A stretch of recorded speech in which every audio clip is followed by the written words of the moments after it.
এই ক্লাস থেকে আমরা নতুন একটা টপিক শুরু করব, ডিপেন্ডেন্ট সোর্স। সো এটা ফার্স্ট ক্লাস। ডিপেন্ডেন্ট সোর্স শুরু করার আগে আমরা কিছু বেসিক বিষয় দেখে নেই। ফার্স্ট বিষয়টা হচ্ছে আইডিয়াল সার্কিট বা আদর্শ সার্কিট। একটা আদর্শ সার্কিটে এই 5টা এলিমেন্ট থাকে, এটা আমরা জানি। যার প্রথমটা হচ্ছে কন্ডাক্টর। এই সার্কিটে রেড কালারের যেই লাইন দেখা যাচ্ছে, এই লাইনই হচ্ছে মূলত কন্ডাক্টর। অ্যান্ড সেকেন্ড এলিমেন্ট হচ্ছে সোর্স। এখানে এই যে ব্যাটারি দেখা যাচ্ছে, এটা হচ্ছে আমাদের একটা আদর্শ সার্কিটের element, which is source. Third element load. দেখা যাচ্ছে এই সার্কিটে আমরা এখানে একটা লাইট ইউজ করলাম, সো এই লাইটটা হচ্ছে একটা load. 4 number element controlling device. একটা সার্কিটকে আমরা অন অফ করার জন্য একটা সুইচ ইউজ করি, রাইট? এটা হচ্ছে একটা সুইচ, আর এই সুইচ হচ্ছে আমাদের কন্ট্রোলিং ডিভাইস।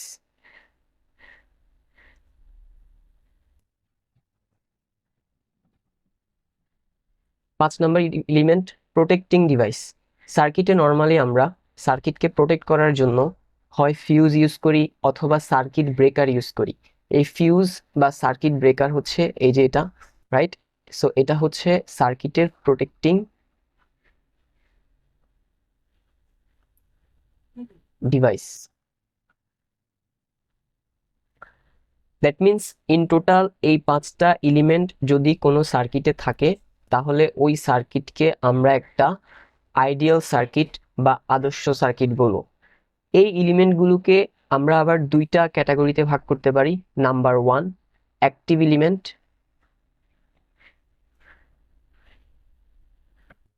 এবং number 2 passive element.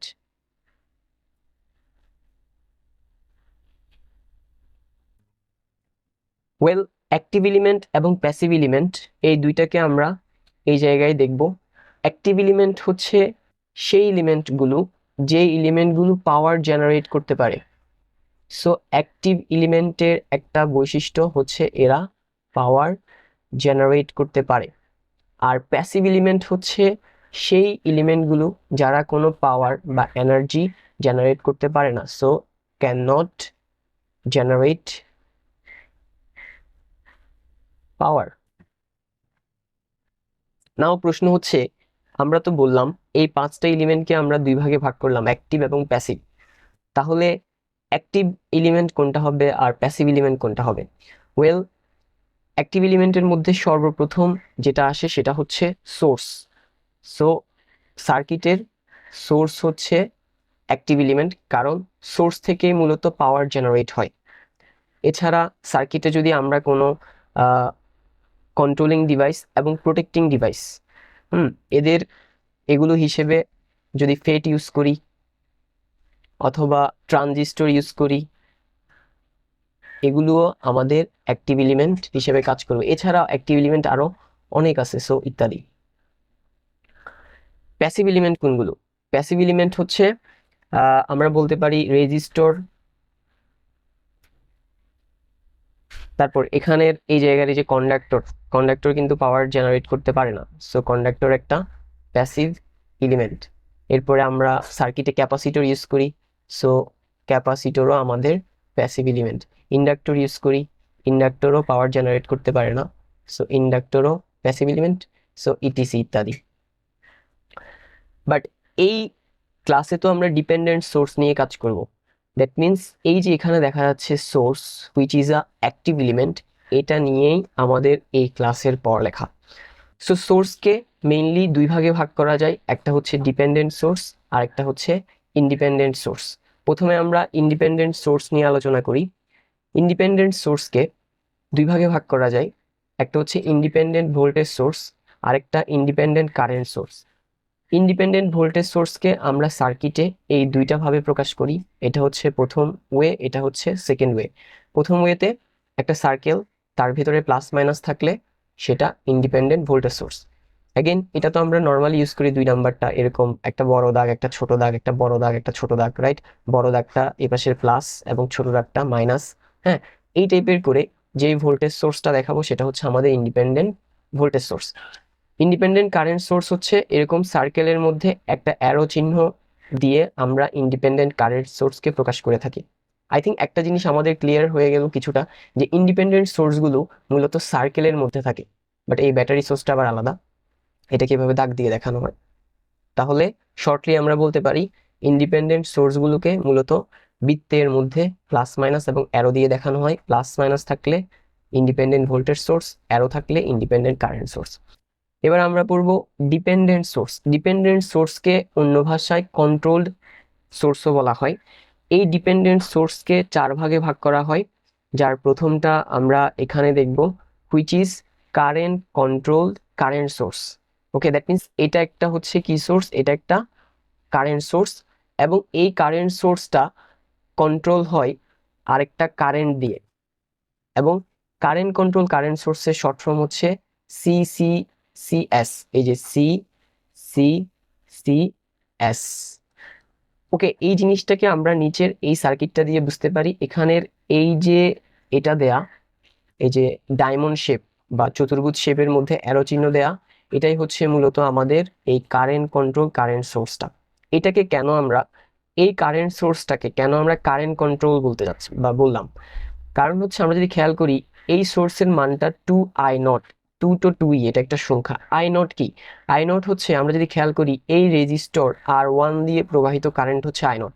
That means R1 দিয়ে যেই কারেন্টটা প্রবাহিত হবে সেই কারেন্টের মানটা যদি আমরা এখানে i0 এর জায়গায় বসাই এবং তাকে 2 দিয়ে গুণ করে দেই, তাহলে এই কারেন্ট সোর্সের মানটা পাবো। যেহেতু এই কারেন্ট সোর্সের মানটা অন্য আরেকটা এলিমেন্টের কারেন্টের উপরে ডিপেন্ড করতেছে, তাই এটাকে বলা হচ্ছে current control current source. Well, এবার সেকেন্ডটা হচ্ছে ভোল্টেজ কন্ট্রোল কারেন্ট সোর্স, এবং এটা শর্ট ফর্ম হচ্ছে ভিসিসিএস। এই যে ভিসিসিএস। এটার জন্য আমরা নিচের এই এক্সাম্পলটা নিব। এখানে সার্কিটে দেখা যাচ্ছে এই জায়গায়, এই যে এটাই হচ্ছে আমাদের মূলত এই ভোল্টেজ কন্ট্রোল কারেন্ট সোর্সটা। এটা কিন্তু একটা কারেন্ট সোর্স, ঠিক আছে। কিভাবে, অ্যারো চিহ্ন থাকলেই কারেন্ট সোর্স, এবং ডিপেন্ডেন্ট সোর্সগুলো এরকম ডায়মন্ড শেপের মধ্যে থাকবে অথবা চতুর্ভুজ শেপের মধ্যে থাকবে, ঠিক আছে। সো এইটাকে কেন আমরা ভোল্টেজ কন্ট্রোল বললাম, কারণ আমরা যদি খেয়াল করি এই ভোল্টেজ সোর্সটার যে মান সেটা 2v0। মানে কি, মানে হচ্ছে এটার মানটা, এই যে এখানে R1 এর আড়াআড়িতে একটা ভোল্টেজ দেখা যাচ্ছে v0, এই v0 এর মানটাকে যদি 2 দিয়ে গুণ করি তাহলে এই কারেন্ট সোর্সের মানটা পাবো। আর এই কারেন্ট সোর্সের মানটা যেহেতু অন্য আরেকটা এলিমেন্টের ভোল্টেজের উপর ডিপেন্ড করতেছে, তাই এটাকে বলা হয় voltage control current source. Remember, এটা যে এখানে এই সংখ্যাটা যে 2 হবে উপরের এটাতে, এটা যে 2 হবে তা না, এটা 3i0 হতে পারে, 4i0 হতে পারে, হ্যাঁ, যে কোনো কিছু হতে পারে। সিমিলারলি এখানে এটাও 3i0 হতে পারে, হ্যাঁ, 6i0, i0 না, এটা হচ্ছে v0, ভোল্টেজ কন্ট্রোল এটা। সো 3v0, 4v0, হ্যাঁ, এরকম যে কোনো মান হতে পারে, এখানেও যে কোনো মান হতে পারে। নেক্সট ওয়ান হচ্ছে current control voltage source. So এটা হচ্ছে একটা ভোল্টেজ সোর্স যেটা কি দিয়ে কন্ট্রোল হবে, কারেন্ট দিয়ে। এই জায়গায় এই যে একটা চতুর্ভুজ শেপ বা ডায়মন্ড শেপ দেখা যাচ্ছে, এটার ভেতরে প্লাস মাইনাস আছে। তো চতুর্ভুজ শেপ বা ডায়মন্ড শেপের মধ্যে যদি প্লাস মাইনাস থাকে তাহলে সেটা হবে একটা ডিপেন্ডেন্ট ভোল্টেজ সোর্স।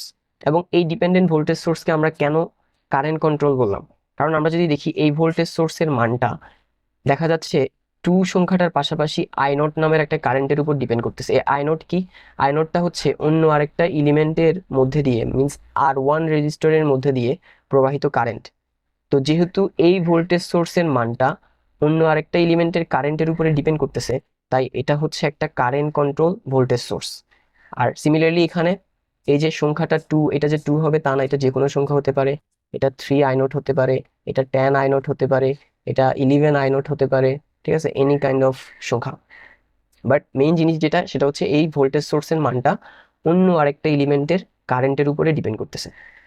ওকে, নেক্সট লাস্ট এটা আমাদের, এটা হচ্ছে voltage control voltage source. So এটা হচ্ছে একটা ভোল্টেজ সোর্স যেটা ভোল্টেজ দিয়ে কন্ট্রোল হয়। এই জায়গায় এই যে দেখা যাচ্ছে একটা চতুর্ভুজ শেপ বা ডায়মন্ড শেপ, এটার মধ্যে প্লাস মাইনাস। সো চতুর্ভুজ শেপ বা ডায়মন্ড শেপের মধ্যে যদি প্লাস মাইনাস থাকে তাহলে সেটা একটা ডিপেন্ডেন্ট ভোল্টেজ সোর্স। এবং আমরা যদি খেয়াল করি এটার মানটা 2v0, 2 তো 2 v0টা কি, v0টা হচ্ছে এই R1 রেজিস্টরের আড়াআড়িতে ভোল্টেজটা, দ্যাট মিনস এই ডিপেন্ডেন্ট ভোল্টেজ সোর্সের মানটা যেহেতু অন্য আরেকটা এলিমেন্টের ভোল্টেজের উপর ডিপেন্ড করতেছে, তাই এই ভোল্টেজ সোর্সটাকে আমরা বলবো ভোল্টেজ কন্ট্রোল ভোল্টেজ সোর্স। আগেরগুলোর মতো এটার এই মানটাও যে 2v0 হবে তা না, এটাকে আমরা 3v0 দিতে পারি, এটা হতে পারে 20v0, ঠিক আছে, এটা হতে পারে 15v0, ঠিক আছে, এটা হতে পারে 1.5v0, যে কোনো সংখ্যা হতে পারে। বাট মেইন ইম্পর্টেন্ট জিনিস হচ্ছে যেটা, সেটা হচ্ছে এই ভোল্টেজ সোর্সের মানটা অন্য আরেকটা এলিমেন্টের ভোল্টেজ হুইচ ইজ v0 তার উপর ডিপেন্ড করতেছে। দ্যাটস ওয়াই এটা voltage control voltage source. So এই যে চারটা আমরা এখানে সোর্স দেখলাম, এগুলো মূলত অন্য কারো মানের উপর ডিপেন্ড করে, সেজন্য এগুলোকে আমরা কি বলি, ডিপেন্ডেন্ট সোর্স বলি। এবং আরেকটা বিষয় হচ্ছে যেটা, এই ডিপেন্ডেন্ট সোর্সগুলো কিরকম, একটা ডায়মন্ড শেপ বা চতুর্ভুজ শেপের মধ্যে থাকে। চতুর্ভুজ শেপের মধ্যে যদি প্লাস মাইনাস থাকে তাহলে সেটা ভোল্টেজ সোর্স, আর যদি চতুর্ভুজ শেপের মধ্যে অ্যারো চিহ্ন থাকে তাহলে সেটা হচ্ছে একটা কারেন্ট সোর্স। এবার এটা কারেন্ট কন্ট্রোল না ভোল্টেজ কন্ট্রোল সেটা তো তার মানের উপর নির্ভর করবে। সো হয়ে গেল, এই হচ্ছে আমাদের ডিপেন্ডেন্ট সোর্স। আমাদের এই টপিক বা আমাদের পড়ালেখার যেই টপিক নিয়ে সেটা হচ্ছে ডিপেন্ডেন্ট সোর্স নিয়ে, মিনস এখানে যে চারটা সোর্স নিয়ে পড়লাম এই চারটা সোর্স নিয়ে। That's all for today.